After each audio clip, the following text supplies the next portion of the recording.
제가 올해 신년 새벽기도 주제를 섬김 봉사로 정하면서 부담이 있었습니다. 그 부담은 여호와께 돌아가자는 주제인데, 그러면 기도를 많이 하고 찬양을 많이 하자고 해야 될 텐데, 왜 여호와께 돌아가자 그러면서 왜 섬겨야 되는지에 대한 질문에 답을 해야 되기 때문에 그랬습니다. 직관은 있는데, 제가 마음에 직관적인 확신은 있는데, 이걸 설명을 어떻게 해야 될지 고민을 많이 하면서 저에게도 굉장히 유익한 시간을 보냈습니다. 역시 하나님이 오르셨어요. 그런 거 있잖아요. 작년 가을에 기도하러 갔다가, 작년에도 그런 일이 있었는데 올해도 그런 일이 있겠나 싶어가지고 그 서가를 도서관에 갔거든요. 기도원에 있는 도서관 서가를 기도하면서 걸었어요. 쭉 걸면서, 하나님, 내년에 무슨 책으로 좀 우리가 나누면 좋겠습니까? 그러다가 우연히 본 책 2권을 봤는데 그 2권이 같은 내용이에요. 한 권은 한국 분이 쓴 책이고 한 권은 미국 분이 쓴 책인데, 근데 이제 이 책을 읽으면서 저는 큰 도전이 있었죠. 그 도전은 뭐냐면, 여호와께 돌아간다는 것은 말로 하는 게 아니다. 여호와께 돌아간다는 것은 개념이 아니라, 여호와께 돌아간다는 것은, 그러면서 제가 그 앞구절이 보인 거예요. 스스로를 돌아보고, 그게 그 앞에 붙어 있더라고요. 스스로를 돌아보아 하나님께 돌아간다는 것은 말이 아닌 하나님이 기뻐하는 실천이라는 확신이 들었어요. 그래서 수많은 사람들이 신앙생활을 하면서 신앙의 빛나는 영광을 경험하지 못하는 이유가, 우리가 너무 이원론이 된 거죠. 많이 깨닫고 많이 알고 믿음이 강하면 다 됐다라고 착각하는데, 야고보서에 보면 그런 얘기 여러분 많이 들으셨죠. 행함이 없는 믿음은 죽은 믿음인데, 마치 이는 누구와 같냐면, 여러분 식사하시고 나시면 거울 보시잖아요. 이 사이에 혹시 뭐가 꼈는가? 근데 여러분, 제가 여쭤볼게요. 거울을 봤는데 꼈어요. 그럼 어떻게 하시는 게 정상이에요? 닦아내야 되는 게 정상이죠. 근데 야고보 사도는 뭐라고 얘기하냐면, 마치 신앙생활을 하는데 개념만 가지고, 그냥 생각만 가지고 신앙생활하는 사람은 누구냐면, 이 사이에 무엇이 묻은 것을 보고, 내 이 사이에 뭐가 묻었구나 하고 그냥 가는 사람이래요. 볼 이유가 없는 거잖아요, 거울을. 그렇죠. 거울을 보게 하는 이유는 이 사이에 무엇이 있으면 그것을 벗겨내요. 사람들과 대화할 때 좋은 모습으로 대화하도록 하는 게 거울을 보는 목적인데, 우리의 신앙생활에 마치 얼굴에 뭐가 묻었으니 묻었구나 이러고 그냥 다니는 것과 같은, 그래서 행함이 없는 믿음은 죽은 믿음이라고 말하고 있습니다. 여러분, 오늘 우리가 읽은 이 본문은 예수님께서 신앙이 무엇인지를 잘 보여주는 본문에 붙어 있어요. 오늘 본문의 내용은 아주 단순합니다. 한 바리새인이 나오고요. 한 여인이 예수님께 나오는 모습을 보고 마음이 불편해져서 예수님을 의심하고, 그 의심이 들켜서 예수님에게 권면을 받은 내용이에요. 그래서 이 한 여인은 굉장히 믿음이 있는 사람으로 세워지고, 이 바리새인은 좀 거기에 비해서는 좀 부끄러운 사람처럼 보이는데, 제가 무슨 말씀 드리려고 하냐면요, 그렇지 않다는 거예요. 바리새인은 부끄러운 사람이 아니에요. 바리새인은 굉장히 훌륭한 사람이에요. 단지 이 여인이 더 훌륭했다는 것뿐이에요. 저도 옛날에는 많이 이런 함정에 빠졌어요. 말씀을 읽다가 예수님께 비교하는데, 어떤 한 존재를 이렇게 보여줄 때에 그 존재가 다른 사람에 의해서 비교될 때에 그 존재를 막 이렇게 없는 것처럼 생각을 했는데, 오늘 본문은 특별히 그렇지 않다는 걸 우리에게 앞에 내용을 통해 보여주고 있습니다. 이제 앞에 내용을 잠깐 보면 제가 무슨 말을 하려는지 여러분 이해가 되실 거예요. 여러분, 누가복음 7장 앞 구절을 보면요, 예수님께서 사역을 너무 탁월하게 하셨어요. 그 사역의 소문이 쫙 퍼졌어요. 그 소문을 듣고 세례 요한에 대한 이슈가 나왔는데, 세례 요한도 믿지 못할 정도로 예수님의 사역이 너무 영광스러웠어요. 그런데 문제는 뭐냐면, 세례 요한이 문제가 아니라 세례 요한조차도 거부하는 바리새인과 서기관들인 거예요.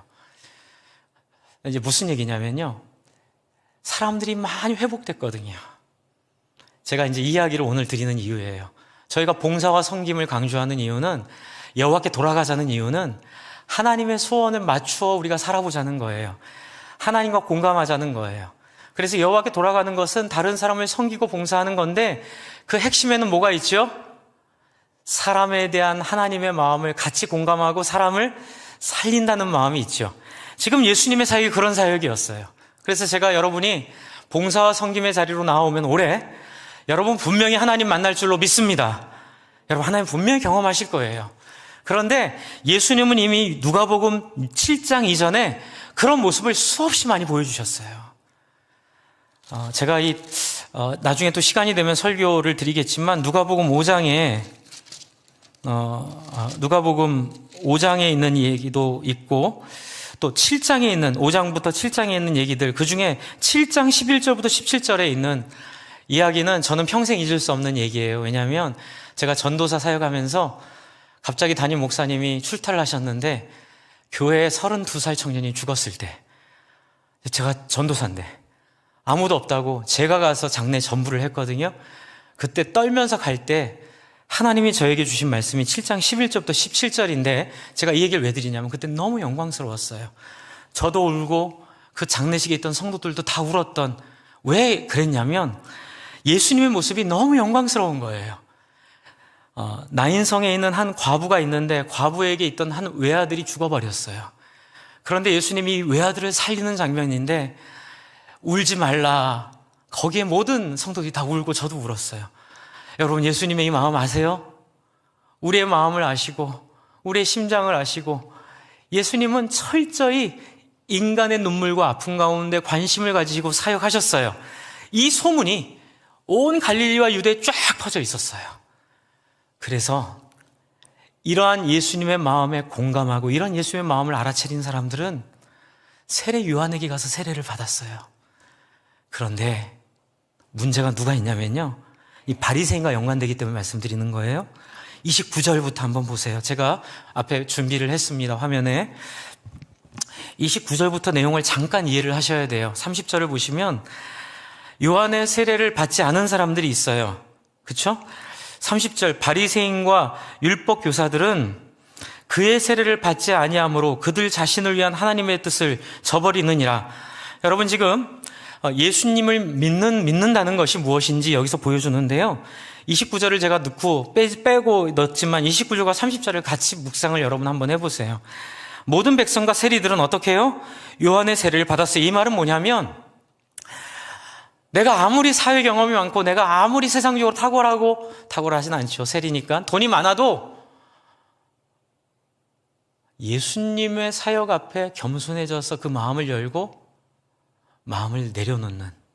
근데 저는 그게 예수님에게 내려놓는 것만이 아니라 예수님이 사람들에게 했던 그 마음을 공감했다고 받은 거예요. 그 마음에 공감한 사람들은 세례 요한에게 가요. 근데 지금 30절에 보면 바리새인과 율법교사들은 그의 세례를 받지 않아요. 그런데 이게 뭐라고요? 하나님의 뜻을 저버리는 거예요. 이게 뭐냐면 바리새인과 세리들은 나인성의 과부의 아들이 산 게 별로 감동이 안 되는 거예요. 예수님이 살린 사람들의 이야기가 별로 마음에 도전이 안 되는 거예요. 예수님은 오셔서 온 몸으로 하신 일이 뭐냐면 나보다 남을 낫게 여기고 다른 사람을 위한 희생이 얼마나 우리 인생을 복스럽게 하고 우리 인생을 영광스럽게 하는지를 보여주셨는데 마비된 사람들이라는 거예요. 어디에? 하나님 앞에 마음이 마비되고 정지된 사람들. 그게 누구예요? 바리새인과 율법교사들이에요. 그런데 뒤에 나오는 한 바리새인이 그 모습을 탁월하게 극복했는데도 불구하고 그 흔적이, 이런 바리새인과 율법교사들의 흔적이 좀 남아있어서 예수한테 좀 혼이 났어요. 그런데 그럼에도 불구하고 이 대다수의 바리새인과 율법교사들을 볼 때에 이 당시 바리새인과 율법교사들은 양심에 화인 맞은 사람들. 그게 뭐예요? 세속에 너무 도취돼 버린 거예요. 근데 이 사람들은 누구예요? 하나님의 율법이 읽는 사람들이에요. 이게 아이러니하죠. 뒤에 예수님이 이들의 문제가 뭔지를 얘기하세요. 31절에 보시면 또 이르시되 이 세대의 사람들을 무엇으로 비유할꼬? 뭐죠? 32절 뭐라고 돼 있죠? 비유하건대. 여러분 이해가 왜 나왔는지 한번 생각을 해보세요. 이게요, 예수님을 믿는 믿음의 핵심이에요. 아이들이 장터에 앉아 서로 불러 이르되 우리가 너희를 향하여 피리를 불어도 너희가 춤추지 않고 우리가 곡하여도 너희가 울지 아니하였다 함과 같도다. 이게 무슨 얘기예요? 예수님의 사역의 의미를 전혀 캐치하지 못한다는 거예요. 그 이유는 뭘까요? 바로 종교성으로 신앙을 잃어버렸기 때문에 그래요. 너무 어렵죠? 종교성으로 신앙을 잃어버린 거예요. 뭐냐면 우리는 신앙을 신념, 믿음, 이념 이런 식으로 자꾸 생각을 해가지고 막 수없이 다투고 싸우고 내가 옳다 네가 틀리다. 그런데 예수님은 안 그러셨어요. 여러분, 예수님에게 기독교 대한 예수교 장로회, 침례교, 예수교 침례회, 예수교 감리회 이런 게 나뉘어 있나요? 여러분, 저도 예수교 장로회 목사이고 저는 장로교 신학이 가장 하나님을 영광스럽게 하는데 옳다고 믿기 때문에 장로교 목사가 됐지만 제 안에는 이 확신 하나 있어요. 하지만 우리는 다 모른다. 믿으십니까? 우리가 다 하나님을 설명할 수 없어요. 우리도 틀려요. 우리도 완전하지 않아요. 완전한 분 누구세요? 예수 그리스도세요. 근데 예수 그리스도가 우리에게 하시는 말씀 뭡니까? 바리새인 서기관들이 틀린 게 있는 거예요. 뭐예요? 예수님이 사람들을 향하여 가졌던 마음에 관심이 없는 거예요. 하나님이 인간들을 향하여 갖고 있는 그 피눈물 나는 하나님의 열심에 관심이 없는 거예요. 단지 그 열매를 따먹고 내가 구원받고 내가 좋은 데 가서 천국 가고 내가 이 땅에서 담임 목사가 되고 당회장이 돼서 큰 교회를 이뤄가지고 내가 한마디면 10,000명의 사람들이 왼쪽으로 갔다 오른쪽으로 갔다는 그 사탄의 유혹, 예수님을 유혹했던 돌을 떡으로 만들라, 높은 데서 뛰어내리라, 나에게 절하라, 선악과 보암직하고 먹음직하고 지혜롭게 할 만큼 탐스러운 육신의 정욕, 안목의 정욕, 이생의 자랑, 이 세 가지에 예수를 믿은 다음에 마음을 뺏겨버린 거죠. 왜 그렇게 됐을까요? 예수님의 마음의 공감을 잃어버렸기 때문에 그래요. 그래서 예수님이 32절에 말씀하시는 게 뭐냐면 내가 왜 울고 내가 왜 웃고 내가 왜 사람들에게 이 희생과 이 고생과 이 헌신을 하는지에 대한 관심이 없다고 말씀하시는 거예요. 바리새인들 그런 사람들이었어요. 사두개인들 그런 사람들이었어요. 제가 그런 사람들 가능성이 제일 많은 사람이에요. 신학자들이 그런 사람들 가능성이 제일 많은 영역 속에 있는 거예요. 저와 여러분들 속에 신앙의 확신이 있으면 있을수록, 신앙의 자신감이 있으면 있을수록 이건 놓치지 않을까 노심초사 기도하고 고민해 봐야 된다는 부분이에요. 근데 이게 성김과 봉사의 결정적이기 때문에 말씀드리는 거예요. 그리고 두 번째로 이 사람들의 모습이 33절 34절에 있습니다. 세례 요한이 와서 떡도 먹지 아니하며 포도주도 마시지 아니하며 너희 말이 귀신 들렸다 말하니, 이게 뭐냐면요, 세례 요한이 싫으니까 세례 요한이 잘 안 먹고 검소한 삶을 살았거든요. 그때만은 세례 요한한테 뭐라 그러는지 아세요? 저거는 귀신 들려서 안 먹고 안 입는 거야. 좀 뭔가 미쳐서 저래. 그런데 예수님 34절, 인자는, 여러분 예수님은요, 신자의 삶을 와서 공부하시면 아시겠지만 예수님의 특징이 있어요. 뭐예요? 잔치를 좋아하시고 사람들과 잘 먹고 잘 어울리시고 그리고 사람들과 함께 잘 지내세요. 그러니까 예수님은 세례 요한과 성향이 좀 달라요. 그러자 예수님한테 뭐라 그러죠? 먹기를 탐하고 포도주를 즐기는 사람이요 세리와 죄인의 친구다 하니, 이건 무슨 얘기죠? 그냥 세례 요한이 싫고 예수님이 싫은 거예요. 그러니까 세례 요한한테는 우리는 사람들이랑 잘 먹고 잘 누리는 사람을 원해, 너는 아니야, 이렇게 말해놓고 그렇게 하시는 예수님이 나타나니까 또 뭐라 그래요? 우리는 잘 안 먹고 검소한 지도자를 원해.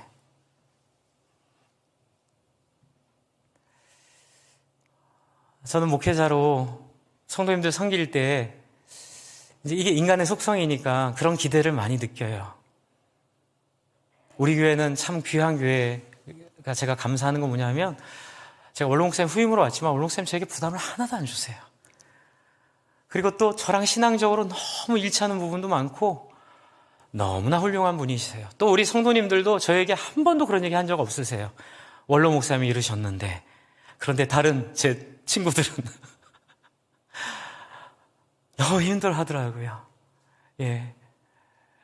누구는 안 그랬는데 당신은 왜 그러고, 당신은 안 그러는데 또 남은 왜 그러고.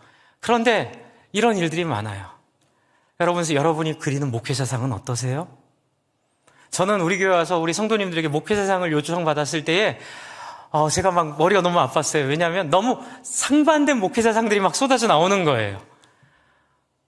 어떤 분은 길거리의 성자처럼 아무것도 가지지 않고 이렇게 세례요한처럼 그 무소유 그 법정 스님처럼 그렇게 사는 목사님이면 제가 존경할 것 같아요. 근데 어떤 분들은 그건 중요하지 않아요.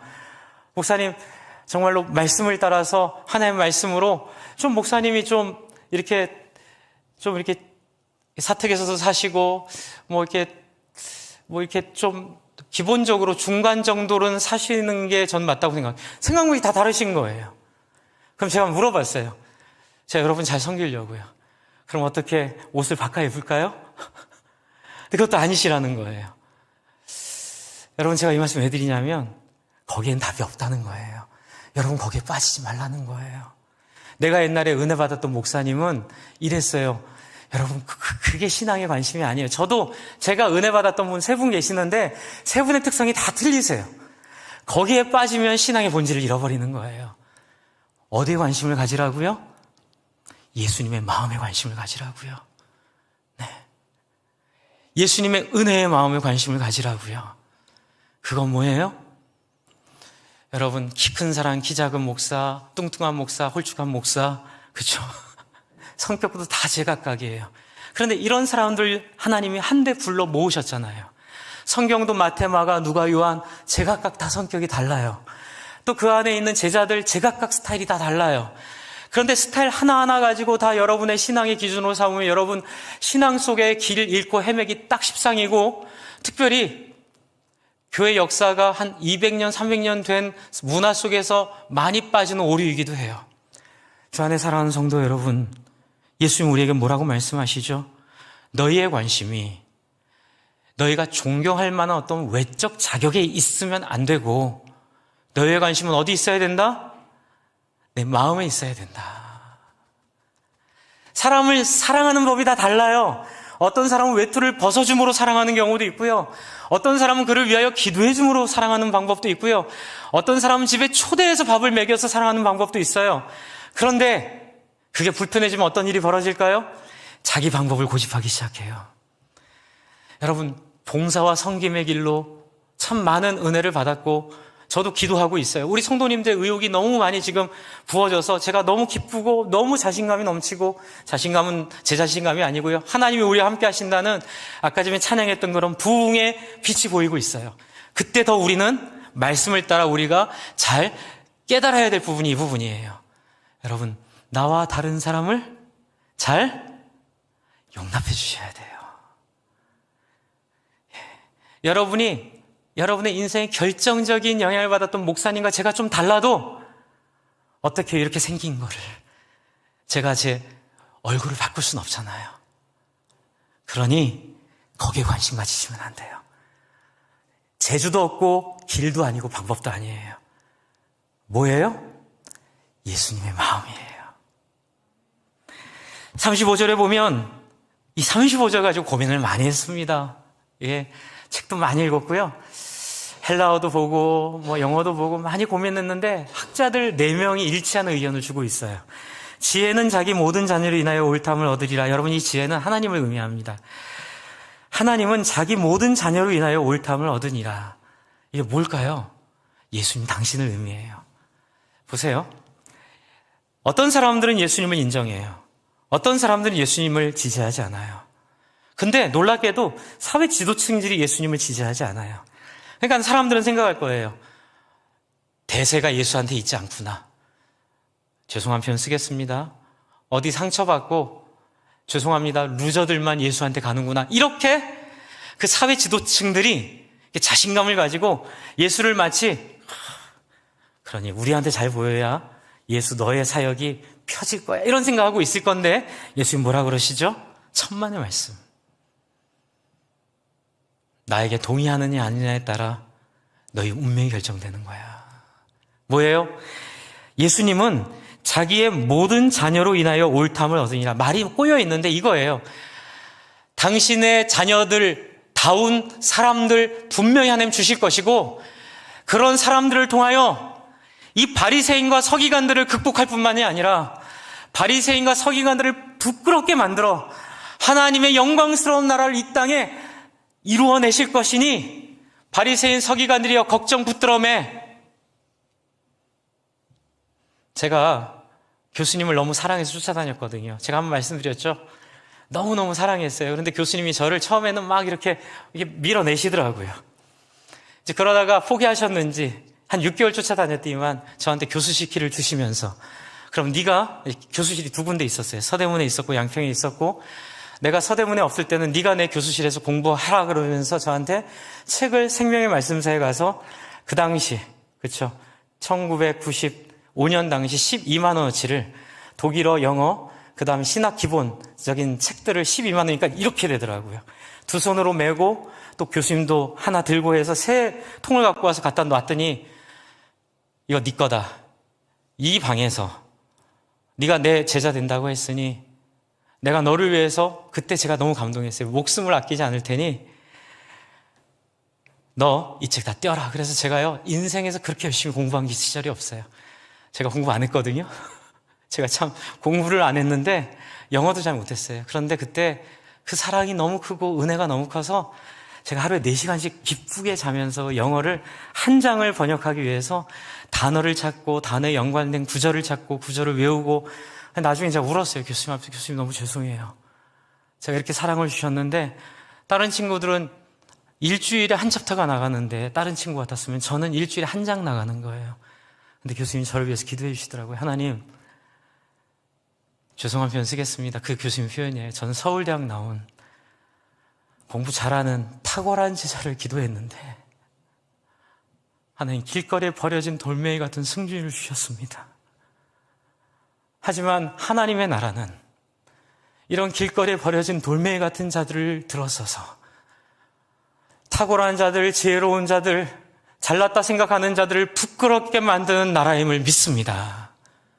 제가 거기서 기분이 확 나빴다가 또 눈물 콧물을 거기서 다 뺐어요. 지금도 약간 기분은 나빠요. 내가 그 정도는 아닌데 왜 날 그렇게까지 표현을 했을까?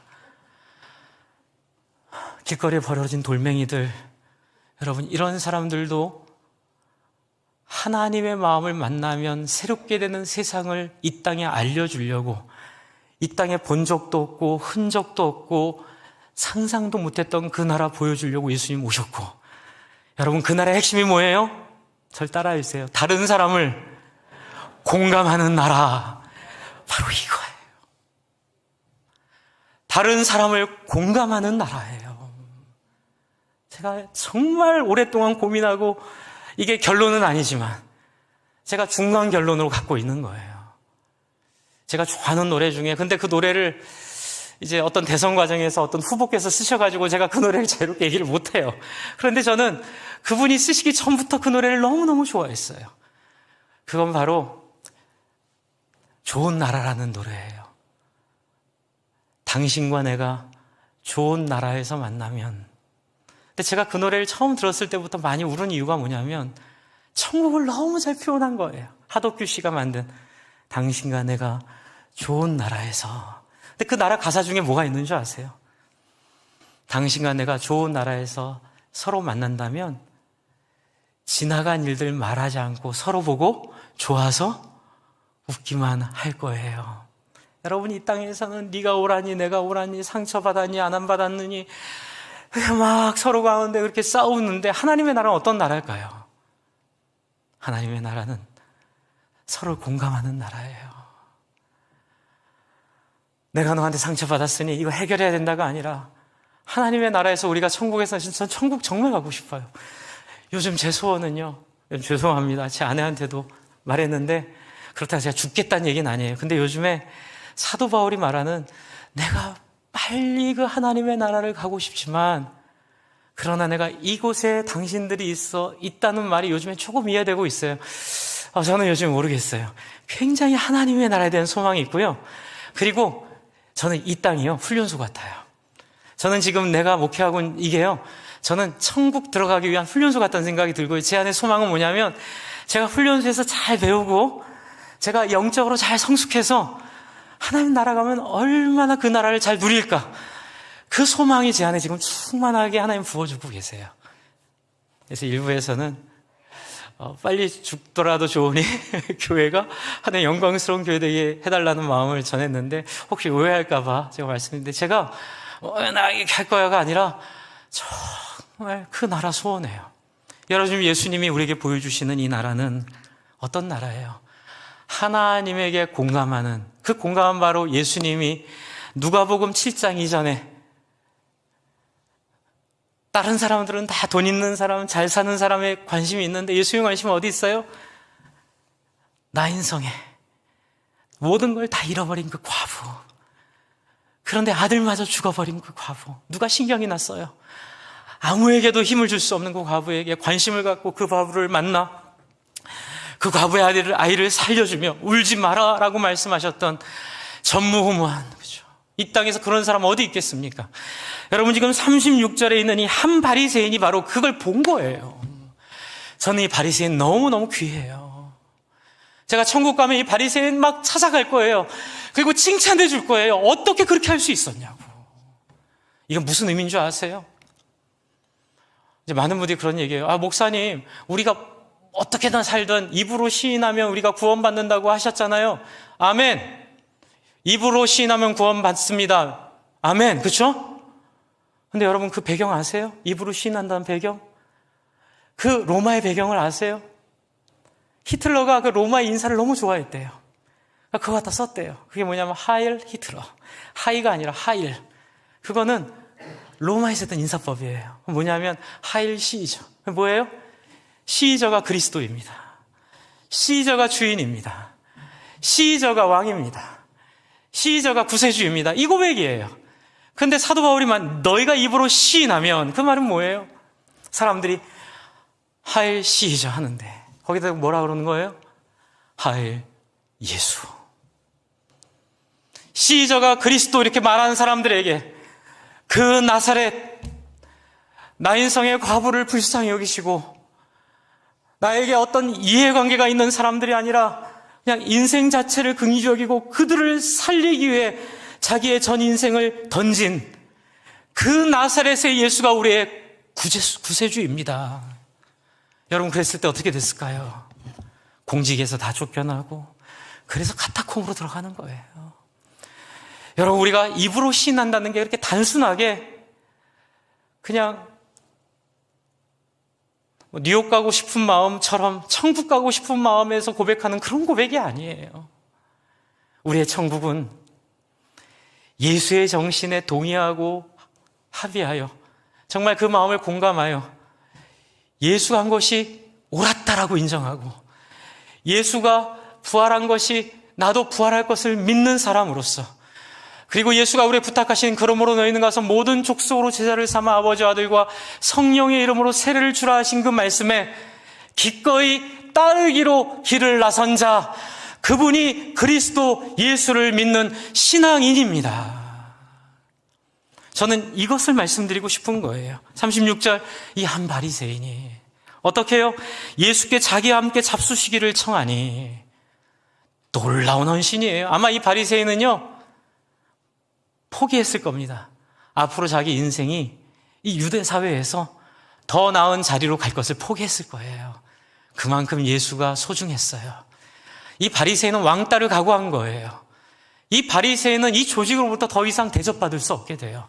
자기의 모든 것들을 내려놓고 예수님께 나와왔어요. 바리새인의 집에 들어가 앉으셨을 때에 이 너무 귀한 이야기입니다. 근데 이제 여기에 뭐가 생기냐면요 37절이에요. 이 구절만 있으면 너무 좋았을 텐데 37절에 어떤 한 사건이 생깁니다. 그 사건을 볼게요. 그 동네에 죄를 지은 한 여자가 있어. 예수께서 바리새인의 집에 앉아 계심을 알고 향유 담은 옥합을 가지고 와서 여러분 지금 바리새인과 누가 만나요? 죄를 지은 여인이라 소문난 여인이 만나는데 이건 있을 수 있는 일이에요? 있을 수 없는 일이에요? 있을 수 없는 일이에요. 그 당시 상식에서는 이 여자는 죽습니다. 부정한 여자가 이렇게 바리새인들에게 쳐들어와 가지고 그렇게 접촉하게 된다면 율법, 종교법으로 죽일 수도 있는 굉장히 심각한 사안이에요. 이 여인은 어떤 여인입니까? 우리로 치면 몸을 파는 것으로 소문난 여인이에요. 그 동네에서 유흥업소에서 일하고 있는 것으로 소문난 여인이에요. 지금도 그렇지만 그때는 더 쌀벌했어요. 이때는 정말로 살기가 있었죠. 그런 위선적인 살기죠. 그러니까 이런 사람들은 공개적인 자리에 나올 수 없었어요. 그런데 예수가 있음을 보고 이 여인이 순식간에 벌어진 일이에요.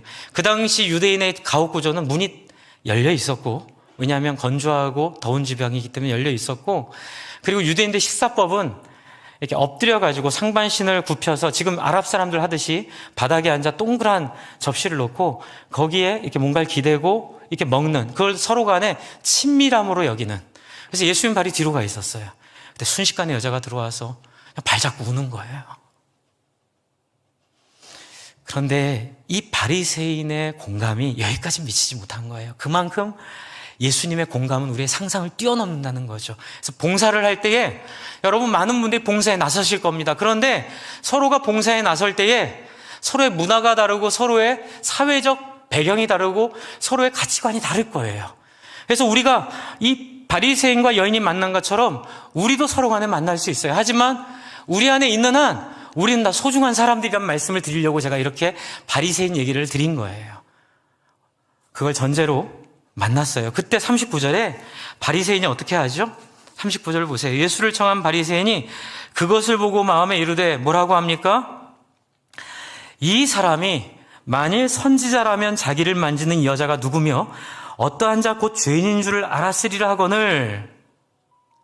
이 얘기가 뭐예요? 이럴 수 있어요. 괜찮아요.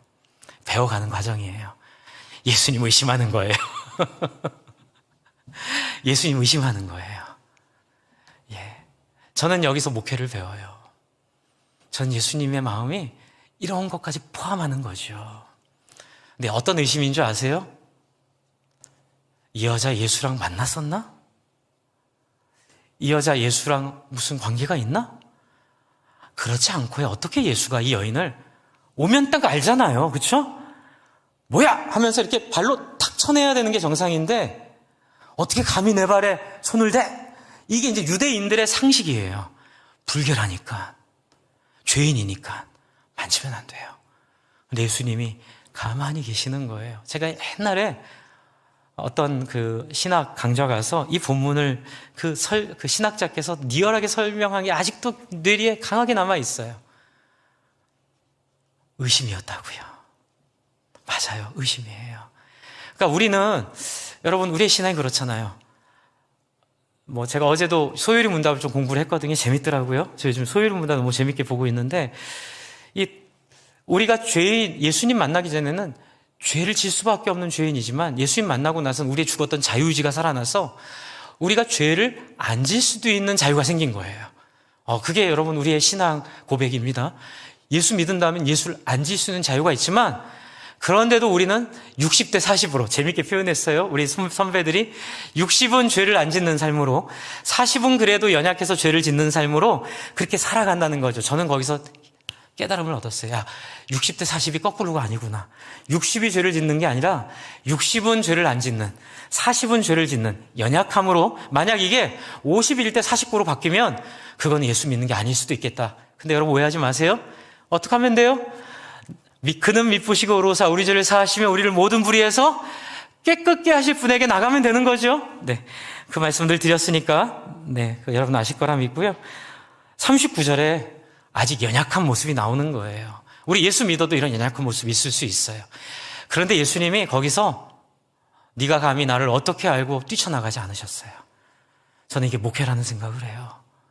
인간적인 저는 이렇게 못해요. 하지만 예수님이 저에게 하시는 말씀은 뭐냐면 영혼을 살리고 싶으면 이렇게 해야 하는 거예요.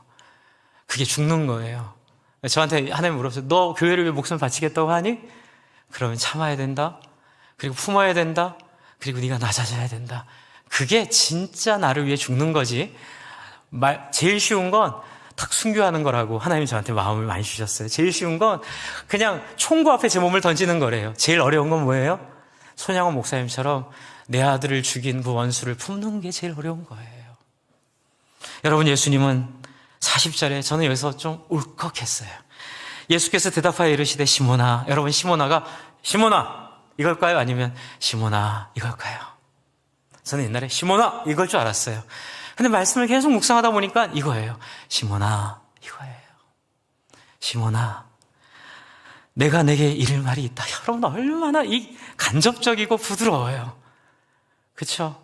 저같이 직설적인 사람들은 정말 이걸 배워야 돼요. 저는 생겨먹은 게 그렇게 직설적으로 생겨먹어서 여러분 성도님들 너무 죄송해요. 제가 이런 거로 여러분 상처드릴 때가 종종 있을 수도 있을 것 같은데 저 좀 불쌍히 여겨주시고 저 좀 이해해 주세요. 저도 안 그러려고 노력하고 있어요. 제 아내가 부단히 애쓰고 있습니다. 그렇게 안 되게 하려고. 조금만 참아주시면 좀 나아질 거예요. 제가 늘 여러분께 죄송한 마음으로 목회하고 있습니다. 그런데 예수님은 내가 내게 이를 말이 있다. 저 이 예수님 닮고 싶어요. 여러분 기도해 주세요. 예수님만 생각하면 정말 너무 좋은 거 있죠. 어떻게 이럴 수 있지? 뭐라고 하시죠? 그가 이르되 선생님 말씀하소서. 41절 43절 너무 부드러워요. 이르시되 비추는 사람에게 빚진 자 둘이 있어. 여러분, 이건 간단해요. 시몬아, 네가 지금 그렇게 생각하니? 어디 감히 나를 그렇게 생각해? 이게 아니라 그럴 수도 있어. 근데 내가 하나 설명해 줄게. 내가 이 여자랑 관계가 있는 게 아니라, 그리고 내가 이 여자가 어떤 여인인지 몰라서가 아니라 내가 너한테 설명해 주려고 그러는 거야. 뭐냐면 1억을 빚진 자와 1,000만 원을 빚진 자가 있는데 둘 다 탕감을 받았단다? 그러면 누구의 감격이 더 클까? 누가 더 행복하고 누가 더 즐거워할까? 당연히 누구예요? 1억 탕감 받은 사람이 즐겁겠죠. 그렇죠? 시몬이 당연히 1억 탕감 받은 사람이겠죠. 그러니까는 43절에 내 판단이 옳다 하시고, 저는 여기서 정말 많이 감동받았어요. 예수님이 이 시몬을 인정해 주시는 거예요. 내 판단이 옳다. 사람을 만들어가는 섬김이에요. 여러분, 우리의 섬김과 봉사는 바로 이런 모습이어야 해요. 서로 다르고 깨닫지 못하고 이해하지 못하는 사람들을 어떻게 해요? 예수님의 마음으로 품고 안아주고 사랑하여 나도 탕감받은 사람으로, 같이 탕감받은 사람을 섬기고 사랑하는 마음으로 이렇게 고백하는 게 너무너무 중요한 것 같아요. 그리고 44절 이렇게 그 여자를 돌아보시며 시몬에게 이르시되 이 여자를 보느냐? 내가 내 집에 들어올 때 내게 발 씻을 문조 주지 아니하였을 때, 이거는 여러분 오해하시면 안 돼요. 이 시몬을 부끄럽게 하려는 내용이 아니에요. 그냥 단순히 비교하는데, 왜냐하면 발 씻을 물을 안 주는 게 당연한 거예요. 이 당시 문화에서는 발 씻을 물을 왜 바리새인이 줘요? 종들이 갖다 줘야 되는 거예요. 그렇죠? 그러니까 바리새인의 영역은 아닌데 예수님이 비유하시려고 한 거니까 기분 안 나빴을 거예요. 시몬도. 발 씻을 물도 주지 아니하였으되 이 여자는 어떻게 해요? 눈물로 내 발을 적시고 그 머리로 닦았으며 너는 내게 입 맞추지 아니하였으되 그는 내가 들어올 때로부터 내 발에 입 맞추기를 그치지 아니하였고 너는 내 머리에 감람유도 붓지 아니하였으되 그는 내 향유를 내 발에 부었느니라. 그러니까 이게요, 꼭 해야 될 일을 안 한 건 아니에요. 그런데 비교하려고 하신 얘기예요. 그러면서 뭐라고요? 이러므로 내가 내게 말하노니 그의 많은 죄가 사해졌다. 이는 그의 사랑함이 많음이라.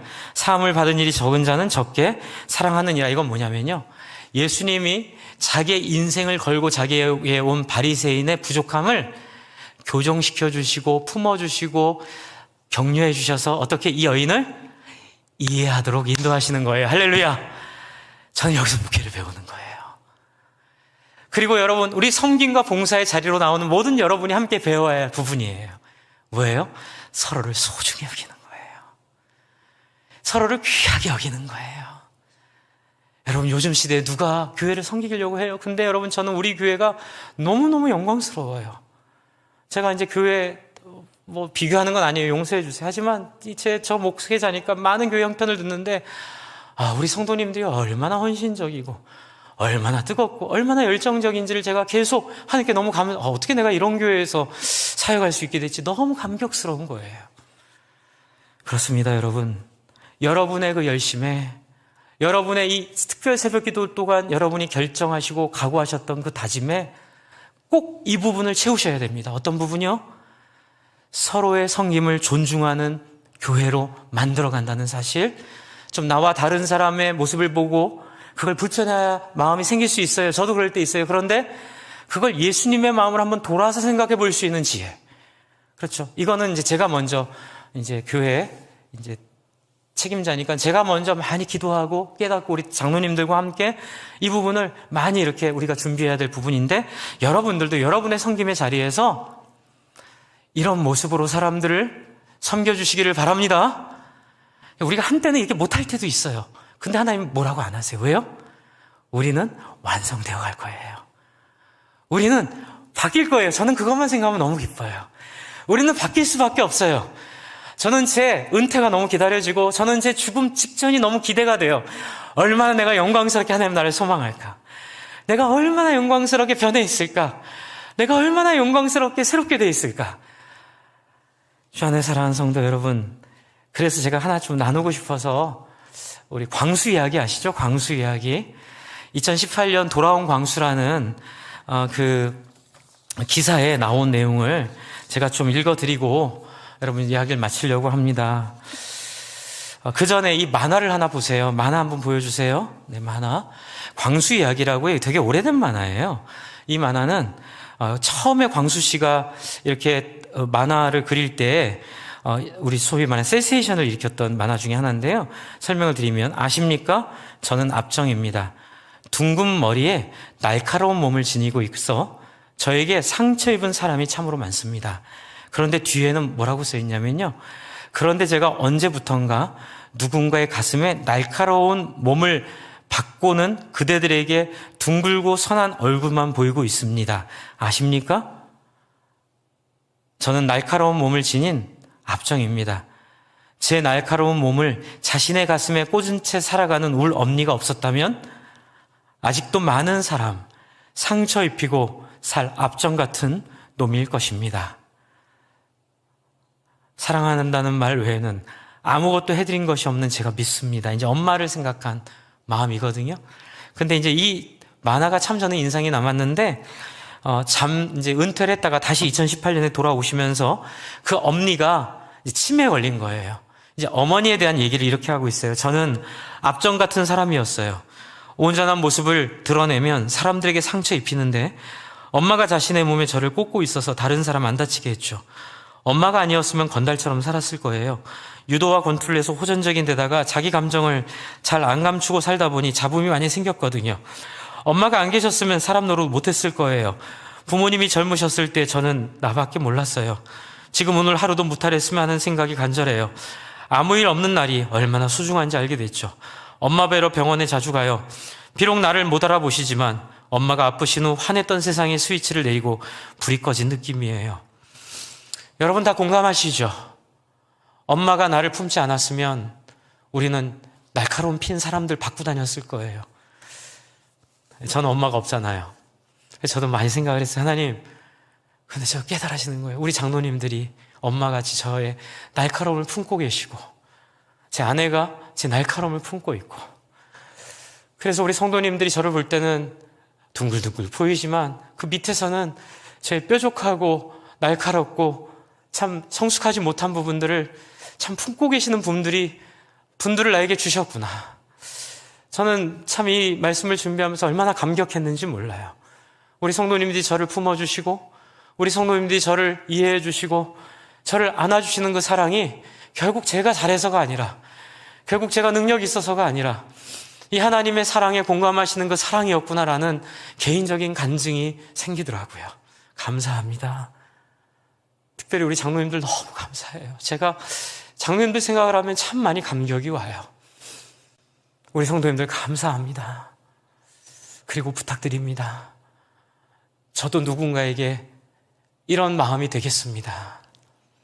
저도 누군가의 날카로움을 품어내겠습니다. 그래서 우리가 봉사로 나설 때에 교회 안에서 서로가 서로의 날카로움을 하나 정도는 품어내는, 서로가 서로의 날카로움을 하나 정도 품고 살아가는 그런 놀랍고 영광스러운 공동체 경험하기를 바랍니다.